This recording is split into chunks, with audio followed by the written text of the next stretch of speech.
प्रभुंकर गौरव हो। प्रकृत धन केउठी बा प्रकृत धन कौन अटे?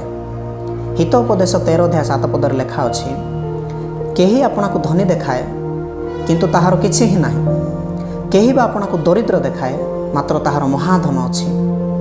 माथ्यू पुस्तक 6 अध्याय 19-21 पद मध्य जीशुख्रीष्ट कहते, तुम्हें माने जगत नुहे किंतु स्वर्ग में आपण मान निमंते धन संचय कर।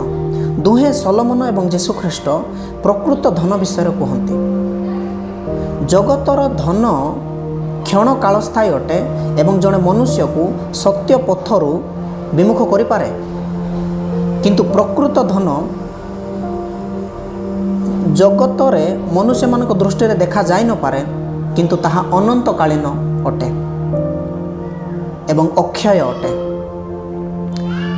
प्रकृत धन टंका नुहे, प्रकृत धन परमेश्वरंकर ज्ञान, तांकर स्वभाव एवं तांकर अनुग्रह अटे। परमेश्वर आम मानकर हृदय देखंती, आम मानकर टंकार थली नुहे।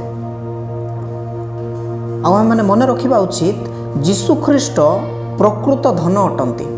जे जीशुख्रीष्ट को पाइछि सी प्रकृत धन पाइछि, अनंत काल निमंते स्वर्ग रे संचय करिअछि।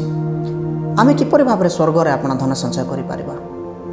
आम मानकर विश्वास जीवन द्वारा, आम मानकर आज्ञा पालनर जीवन द्वारा, परमेश्वरंकर प्रेम बांटीबार जीवन द्वारा।